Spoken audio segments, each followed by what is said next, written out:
Là, c'est le régime de banane. J'essaie de faire un peu de lumière. Donc, il y a d'autres, en fait, qui sont là. Attendez. Tac, tac, tac.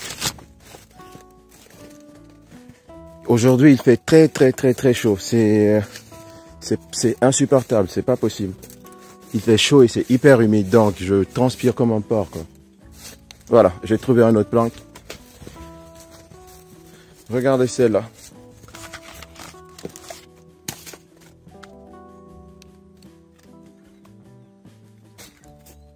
Voilà, là vous voyez.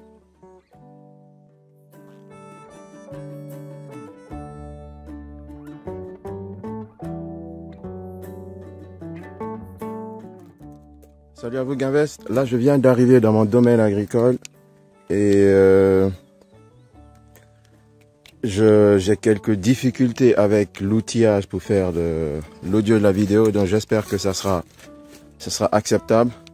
Donc là on se trouve dans le domaine 1, pardon, on se trouve dans le domaine 1 qui contient environ 600 plants de bananes, si je ne me trompe pas.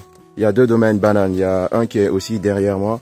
Donc dans ce domaine, c'est l'un des premiers qui a été mis en sol et il a été mis en sol en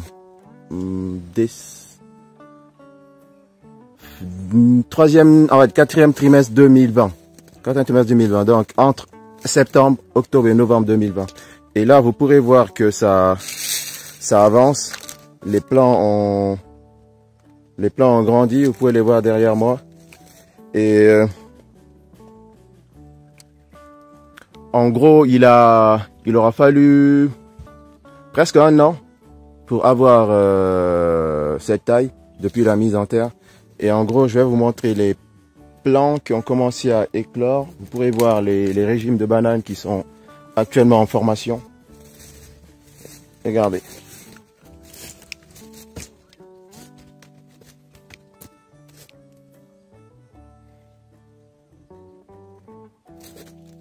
Vous me dites hein, si vous voyez bien. Donc on a là.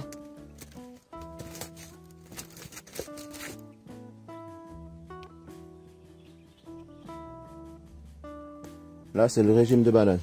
J'essaie de faire un peu de lumière. Donc il y a d'autres en fait qui sont là. Attendez. Tac, tac, tac. Aujourd'hui, il fait très chaud. C'est insupportable. C'est pas possible. Il fait chaud et c'est hyper humide. Donc, je transpire comme un porc, quoi. Voilà, j'ai trouvé un autre planque. Regardez celle-là.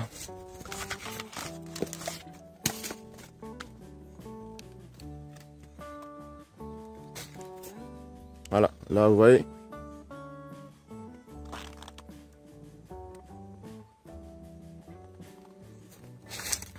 Là, c'est ce qu'on appelle les doigts. On appelle ça une main. Et ces petites bananes qui vont grandir sont appelées les doigts. Donc voilà, je vous fais un petit tour de cette zone 1 pour que vous voyez à peu près ce que ça donne après une dizaine de mois de mise en terre. Et je vous expliquerai après comment on a fait pour planter, choisir les rejets et les engrais, la mise au sol, la préparation du sol et tout ça, après le générique.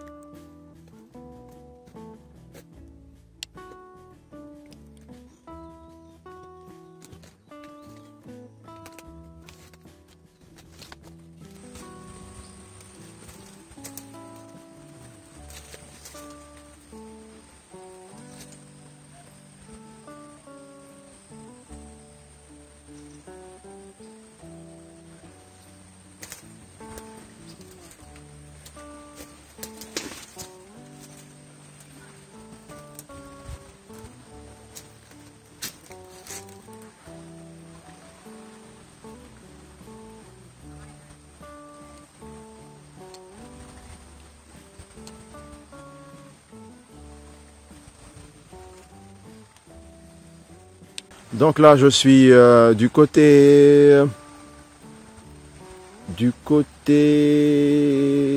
on va dire, du côté centre de la zone du domaine agricole, où se trouve le coin, un des coins de la zone banane 1.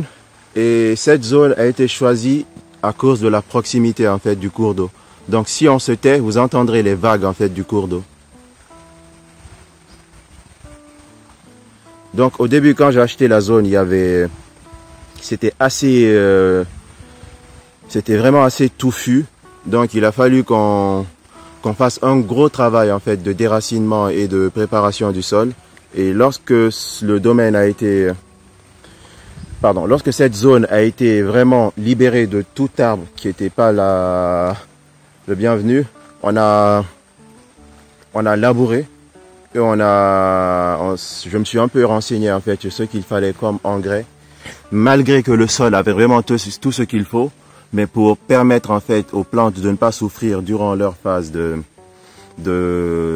croissance, on nous a proposé en fait tout ce qui est NPK, si vous savez pour les connaisseurs. Il a fallu qu'on en mette un peu partout et on a consulté un ingénieur qui nous a, en fonction de l'espace qu'on avait préparé, parce qu'au début il nous fallait vite préparer le terrain parce que on a acheté le domaine en saison pluvieuse et on voulait profiter en fait des pluies pour ne pas être décalé en fait. Donc ça a été assez dur d'enchaîner et l'achat du domaine et le début de la mise en terre des plantes.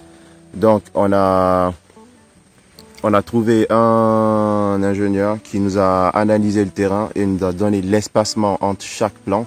Ça nous a permis de trouver un nombre exact de plants. Et le process est que après la détermination du nombre de plants, il faut mettre des trous.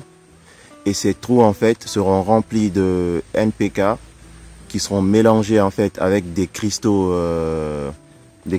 qui, comment ils appellent ça? C'est des cristaux de phosphate ou de potasse. On mélange cela avec de la bouse de vache. Et on fait une petite pâte qu'on verse dans chaque trou. Et après, on plante le rejet de banane dans chacun de ces trous. Et après, on le recouvre. Et s'ensuit un arrosage assez permanent pour permettre au rejet de banane de prendre pied et de vraiment s'habituer au sol. Et là, on a fait ça. Et après 10 mois, vous pouvez voir ce que ça donne.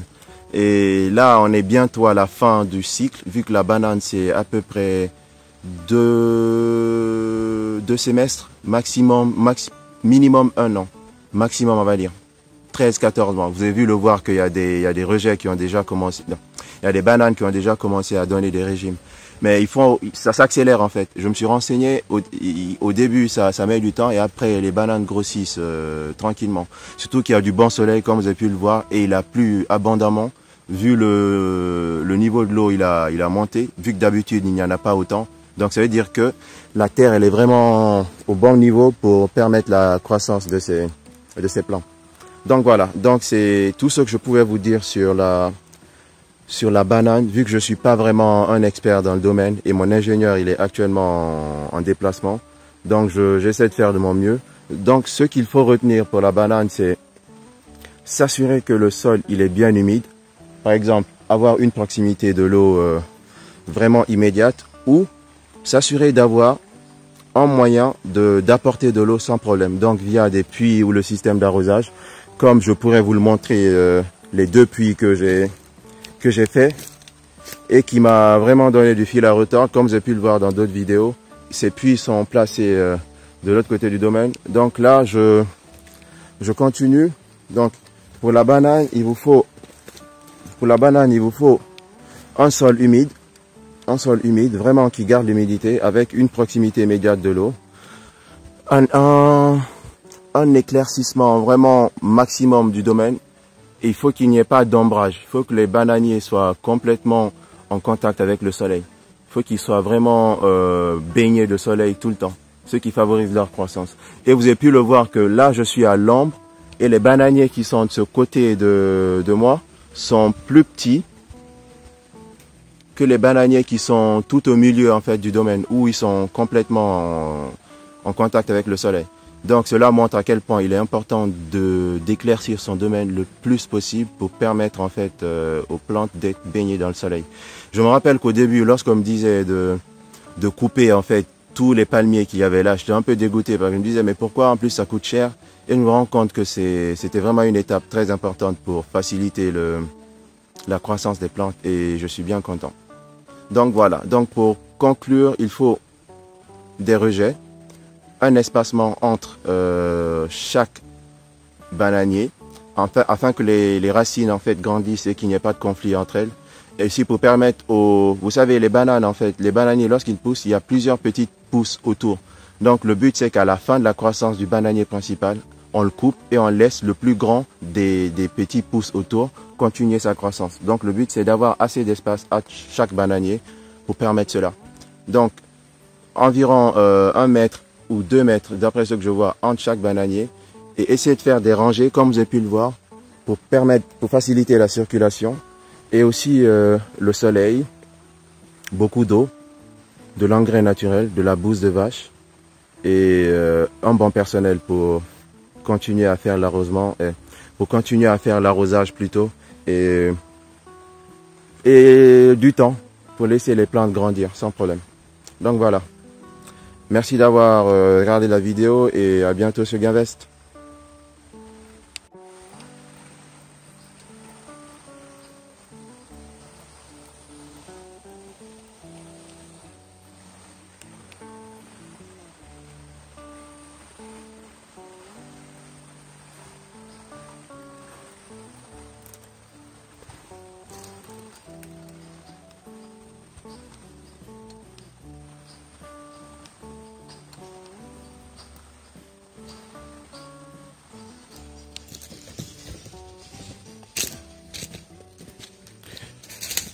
Salut tout le monde, là nous allons dans la zone de bananes.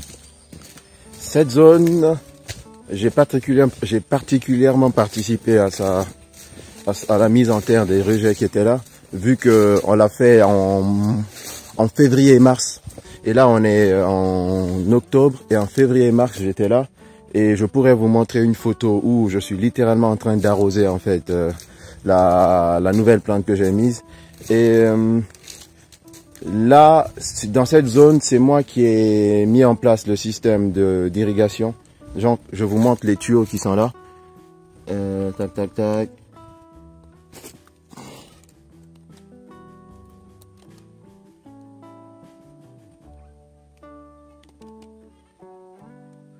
Donc, regardez. Donc, vous voyez les tuyaux? Donc, je vous ai expliqué dans l'une de mes premières vidéos sur comment j'ai aménagé mon domaine agricole. Et particulièrement cette zone, je l'ai aménagée. Et de l'autre côté, il y a le cours d'eau qui passe. Du coup, j'ai installé un petit moteur qui pompe l'eau du cours d'eau en addition de l'eau qui est fournie par le premier puits que vous pourrez...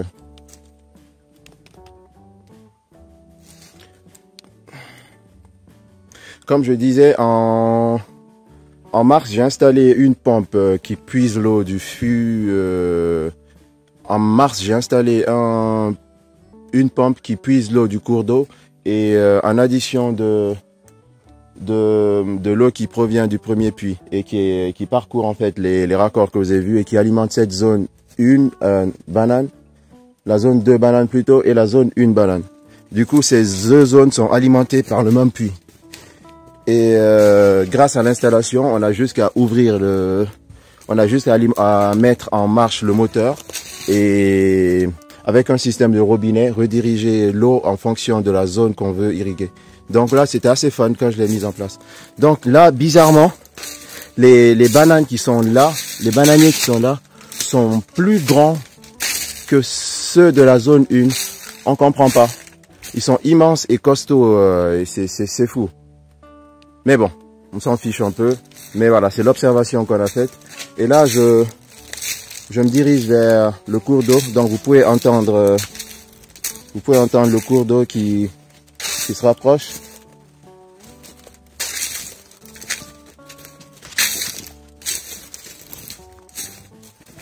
Donc là, dans cette zone, on a ramené des bananes plantains qui ne sont pas la catégorie de bananes qu'on a mise au début. Donc mes parents étaient partis en Guinée forestière, donc ils ont ramené des bananes plantains qu'on a essayé de mettre pour tester, pour voir si le sol donnait bien. Donc pour l'instant elles grandissent bien, les arbustes grandissent bien, donc on attendra de voir ce que ça donne.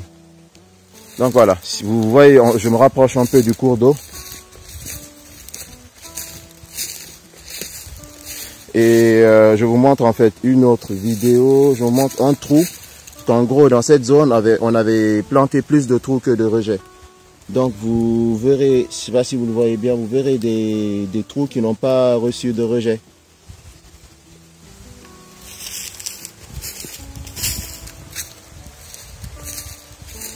Voilà, donc je me rapproche du cours d'eau. Ah, là on voit bien le cours d'eau vu qu'ils ont un peu éclairci la zone, ou que le niveau de l'eau est tellement monté qu'on peut vraiment le voir là. Donc je coupe la vidéo, je vous montre le cours d'eau.